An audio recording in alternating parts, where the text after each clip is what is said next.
My wife and I have always been obsessed with the paranormal.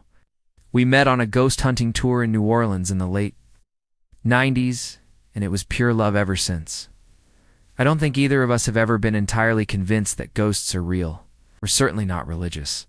It's just the thought of it, the creepiness of haunted places. And the atmosphere of spooky stuff in general is just our vibe. Once a week we get dinner and play with our Ouija board.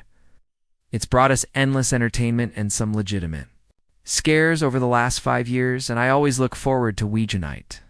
Or rather, I did until about 2 months ago.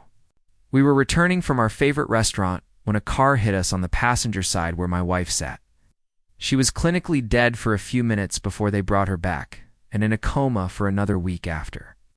Ever since she's been weird, don't get me wrong, I'd been so grateful that I still have her, but she's been edgy, cold, and distant.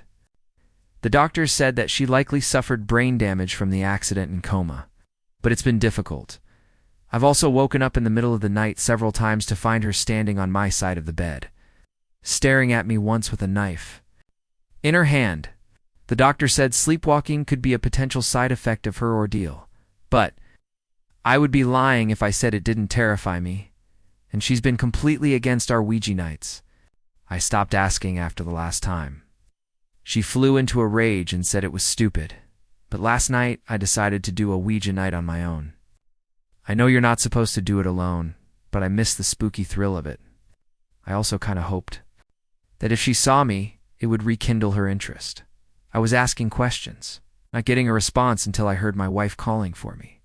That's when it spelled out Mark. I said, "Yes, that's me." "Who are you?" It slowly scrawled out Deborah. I laughed and said, "Try again. My wife is watching TV." "Mark, where are you?"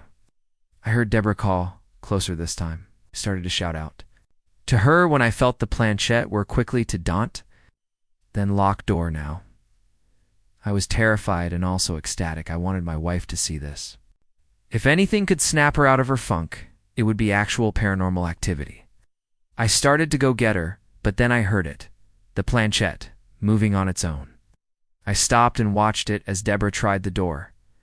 "No, Mark, open the door, honey," she called. I quietly locked the door and watched the board. I know Deborah slammed against the door, screeching, her voice deepening. "Not me, Mark. Oh, open this door, she is not me."